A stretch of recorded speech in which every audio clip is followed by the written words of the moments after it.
नमस्कार मित्रांनो, या व्हिडिओच्या माध्यमातून मी तुम्हाला सांगणार आहे जर्मनी भाषा कागदपत्र पडताळणी वेळेस काय करायचं आहे, कसं करायचं आहे. तर या व्हिडिओच्या माध्यमातून तुम्हाला सांगणार आहे. तर ठीक आहे.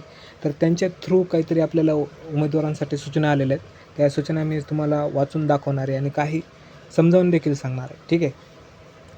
बघा, आता त्यांनी सांगितलेले उमेदवारांनी ज्या व्यवसायांसाठी अर्ज भरला आहे त्या व्यवसायांसाठी आवश्यक दस्तऐवज, प्रमाणपत्र इत्यादी आपल्याकडे आहेत याची खात्री करावी. ठीक आहे. आता उमेदवारांनी हे नुसते फॉर्म ऑनलाईन भरले, त्याचा अर्थ हे नाही आहे की त्यांचं डायरेक्ट त्या ठिकाणी ऑनलाईन सेशन होईल किंवा ऑफलाईन सेशन होईल. ठीक आहे. तर याच्यासाठी तुम्हाला फॉर्म भरल्यानंतर त्या ठिकाणी ज्या ठिकाणी तुमचं बोलवणं येईल किंवा तुमचा जे नंबर आणि ईमेल आय डी आहे, ठीक आहे, तर सरासरी व्हॉट्सअप क्रमांकावरती तुमचा ग्रुप तयार होईल आणि त्या ग्रुपच्या आधारावर नंतर तुम्हाला तिथं मॅसेज येईल. ठीक आहे. कुठं यायचं आहे, कोणत्या, शक्यतो हे जे ऑफिस असतात ते शासकीय असतात, कॉलेजेस. ठीक आहे. त्या ठिकाणी तुम्हाला बोलवतील आणि कागदपत्र पडताळणी होत असती. तर तुम्ही शुअरिटी करायची की हे जे डॉक्युमेंट्स आहेत ते सगळे माझ्याकडे आहेत का. ठीक आहे. त्याच्यानंतर बघा, दुसरे दिले, प्रत्येक व्यवसायासाठी आवश्यक किमान पात्रतेची अर्हतेची यादी सोबत दिली आहे. आता प्रत्येक ट्रेडसाठी वेगवेगळी क्वालिफिकेशन आहे. ठीक आहे. आता तुम्ही कोणत्या ट्रेडसाठी क्वालिफिकेशन करत आहेत ते वेगवेगळ्या पद्धतीचे. आता ड्रायव्हिंग पोस्ट यासाठी तुम्ही अप्लायड करत असाल तर तुम्हाला मिनिमम एज्युकेशन क्वालिफिकेशन आहे ते 11वी-12वी प्लस ड्रायव्हिंग लायसन. ठीक आहे. Driving licence must be compulsory. त्याच्यामध्ये हेवी व्हेकल असणं गरजेचं आहे, कारण त्या ठिकाणी मेन्शन केलेले बघा, ट्रक, बस, ट्रेन. तर ट्रेनचं ते अलाउड करणार नाहीत मे बी, पण शक्यतो बस आणि ट्रेनसाठी त्यांना जास्त करून पाहिजेत. ठीक आहे. आणि दुसरी गोष्ट म्हणजे ड्रायव्हिंग लायसन हे व्हॅलिड पाहिजे. ड्रायव्हिंग लायसन जर व्हॅलिड नसेल किंवा त्याची एक्सपायर झालेली असेल तर ते तुम्हाला डायरेक्ट डिस्क्वालिफाईड करतील किंवा तुमचे अपकमिंग जे बी काही व्हेरीफाय होतील कागदपत्र, ठीक आहे, तर त्या दिनांकाच्या आधी किंवा त्या दिनांकापर्यंत व्हॅलिडिटी करून घ्या त्या ड्रायव्हिंग लायसनची, म्हणजे जेणेकरून तुम्हाला नंतर प्रॉब्लेम येणार नाही. ओके.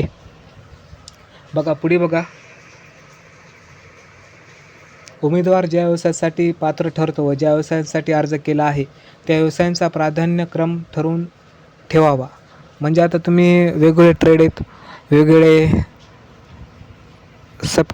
सेगमेंट आहेत, त्याच्यामध्ये तुम्ही काय करू शकता, अप्लायड करू शकता. एकापेक्षा जास्त पोस्टसाठी अप्लाय करू शकता.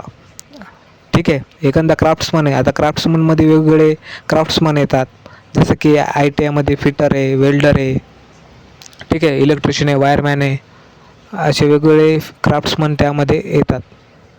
तर तुम्ही एकापेक्षा जास्त पोस्टसाठी अप्लाय करू शकता, पण त्याच्यासाठी बी तुमचं क्वालिफिकेशन असणं गरजेचं आहे. उमेदवारांनी स्वतःचे अलीकडील पासपोर्ट आकाराचे रंगीत छायाचित्र स्वतःजवळ बाळगावेत. आता पासपोर्ट साईज फोटो या ठिकाणी असणं गरजेचं आहे, जे की लेटेस्ट काढलेलं असेल ह्या महिन्याच्या आत. जुने वगैरे काढू नका, लहानपणीचे. ठीक आहे. नाहीतर ते डायरेक्टच फाडून टाकतात तर. ओके.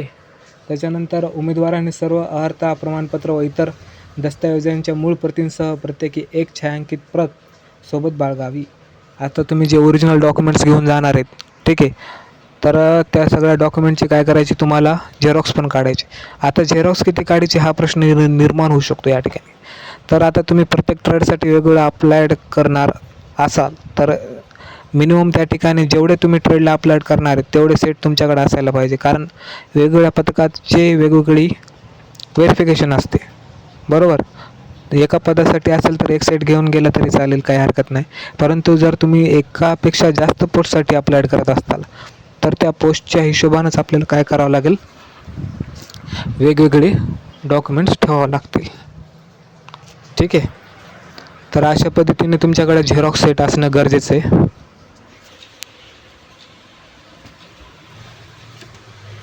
नंबर 7ची सूचना आहे, उमेदवारांना रहिवासी प्रमाणपत्र अनिवार्य असेल.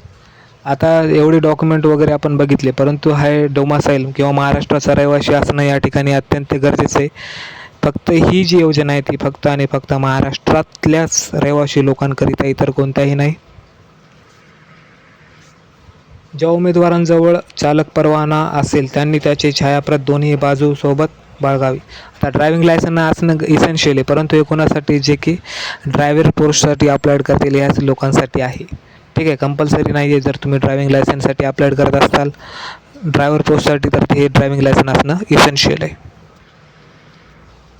आता येता 10वी माध्यमिक शालांत प्रमाणपत्र व येता 12वी उच्च माध्यमिक शालांत प्रमाणपत्र परीक्षेचे दस्तावेज गुणपत्रक व प्रमाणपत्र पडताळणीसाठी सोबत आणणे अनिवार्य असेल. तसेच त्यांची प्रत्येकी एक छायांकित प्रतही सोबत बाळगावी. बघा आता हे डॉक्युमेंट पण खूप इसेन्शियल आहे. 10वी 12वी आणि प्लस तुमचे इतर काय डिप्लोमा वगैरे काय ITI झालेलं असेल तर त्याचं बी छायांकित प्रत असणं गरजेचं आहे, ओरिजिनल आणि झेरॉक्स. उमेदवारांनी एकापेक्षा अधिक व्यवसायांसाठी अर्ज दाखल केला असल्यास दाखल केलेल्या प्रत्येक व्यवसायासाठी आवश्यक किमान अर्हता धारण करणे अनिवार्य असेल. नसल्यास ज्या व्यवसायाची अर्हता नसेल त्या व्यवसायाचा दावा करू नये. आता त्यांनी थोडक्यात सांगायचा प्रयत्न केलेला आहे की भाई तुम्ही ज्या ट्रेडसाठी क्वालिफाईड आहेत फक्त त्या ट्रेडसाठी अप्लाय करा, इतर कोणत्याही ट्रेडसाठी अप्लाय करू नका.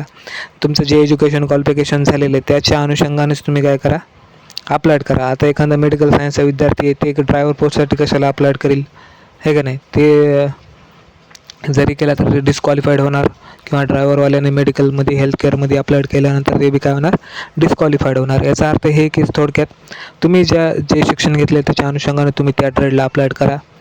एक नाही तर 2 नाही तर शक्यतो तुम्ही जेवढे क्वालिफाईड आहे तेवढे बी करू शकता, काही हरकत नाही. प्रत्येक व्यवसायाच्या दस्तावेज पडताळणीसाठी स्वतंत्र पडताळणी पथक व टेबल असेल. आता या ठिकाणी आपण गेल्यानंतर मी साहेब मागच्या व्हिडिओमध्ये सांगितलेलं आहे की प्रत्येक टेबल त्या ठिकाणी वेगवेगळा बघायला भेटतो आपल्याला. ठीक आहे, आता टेबल 1 ते टेबल 9पर्यंत सगळे काय टेबल दिलेले आहेत. ठीक आहे, तर पहिले आता टेबलमध्ये ही पथकामध्ये बी 2 ग्रुप पडतात. एक ग्रुप आहे तर त्या ठिकाणी फक्त तुम्हाला काय केलं जाते, त्या ठिकाणी टोकन इश्यू केलं जातं. ओके, आफ्टर दॅट मध्ये गेल्यानंतर तुम्हाला टेबल ग्रुप पथक 2 क्रमांक भेटेल. म्हणजे ग्रुपचे 2 मेन टाईप आहेत, ग्रुप 1 आणि ग्रुप 2. ग्रुप 1मध्ये जे आहेत ते फक्त तुम्हाला टोकन देतात आणि ग्रुप 2मधले ते कागदपत्र पडताळणी करतात. हा मुख्यतः फरक आहे. एकापेक्षा अधिक व्यवसायासाठी अर्ज केला असल्यास दस्तावेज पडताळणीसाठी प्रथम प्राधान्य ज्या व्यवसायासाठी दिले असेल त्या व्यवसायाच्या पथकाकडे प्रथम जावे व पुढे प्राधान्यक्रमानुसार इतर पथकांकडे जावे. ठीक आहे, आता वेगवेगळे डिपार्टमेंट त्या ठिकाणी पथक उभारलेले आहेत, परंतु तुम्हाला नेमका ट्रेड कोणता पाहिजे त्या ट्रेडला तुम्ही प्रिफरन्स पहिला द्या, त्याच्यानंतर इतर ट्रेडसाठी तुम्ही अप्लाय बी करू शकता. एकापेक्षा अधिक व्यवसायांसाठी अर्ज केला असल्यास किमान अर्हता धारण केलेल्या व्यवसायांशी संबंधित सर्व पथकांकडील तपासणीनंतर ज्या पथकाकडे प्रथम तपासणी केली असेल त्याच पथकाकडे आपणास दिलेली का पडताळणी व्हेरिफिकेशन सादर करावे. ठीक आहे, आता मध्ये गेल्यानंतर त्या ठिकाणी रूम्स असतील, रूम्स गेल्यानंतर त्या ठिकाणी तुम्हाला ते जे ऑफिसर असतील ते काय करतील, कागदपत्र पडताळणी करतील. आता कागदपत्र पडताळणीमध्ये नेमकं काय करतील तर त्या ठिकाणी ओरिजिनल मूळ कागदपत्र आहेत तेच आणि त्याचबरोबर झेरॉक्स कॉपी हे दोन्ही काय करतात ते व्हेरीफाय करतात. आता झेरॉक्स कॉपी हे तुम्हाला सेल्फ अटेस्टेड करून द्यायची आहे. ठीक आहे, हे बी महत्त्वाचं आहे. आता सूचना क्रमांक 14, एखाद्या व्यवसायाच्या बाबतीत प्रमाणपत्रांच्या संदर्भात काही अडचण शंका असल्यास विविध पथकासोबत चर्चा न करता तक्रार निवारण समितीकडे आपले म्हणणे मांडावे. ठीक आहे, आता एखाद्या वेळेस काय होते, बऱ्याच जणांचे इश्यू असतात तर तुम्ही त्यांच्याकडं बुनबुन न लावता किंवा तक्रार न करता डायरेक्ट जी तक्रार समिती आहे त्या ठिकाणी तुम्ही तुमचं जे काय म्हणणं त्या ठिकाणी मांडा. ठीक आहे, एखाद्या वेळेस बरेच आणि हे इश्यू फक्त कागदपत्र पडताळणीमध्येच मे बी येतो. ओके, तर त्या ठिकाणी तुम्ही जाऊन त्यांना तुमचं काय टेक्निकल इश्यू असेल त्या ठिकाणी कागदपत्रामध्ये काय अडचण असेल तर त्या ठिकाणी तुम्ही मांडू शकता. नंबर 5ची उमेदवारांना सूचना दिलेली 15 नंबर, पात्रतेच्या संदर्भात निर्णय घेण्याचे अंतिम अधिकार राज्य शैक्षणिक संशोधन व प्रशिक्षण परिषद महाराष्ट्र पुणे यांचे असतील. बघा आता अंतिमतः निर्णय घेण्याचा जो मुद्दा आहे, ठीक आहे, तुम्हाला क्वालिफाईड करायचं आहे, डिस्क्वालिफाईड करायचे किंवा काही बी इश्यू असेल तर ते कोण ठरवणार फायनली, राज्य शैक्षणिक संशोधन व प्रशिक्षण परिषद महाराष्ट्र पुणे यांचे असतील. ठीक आहे, जी महाराष्ट्र पुणे परिषद आहे तेच फायनल ठरवणार काय करायचं काय नाही करायचं. ठीक आहे.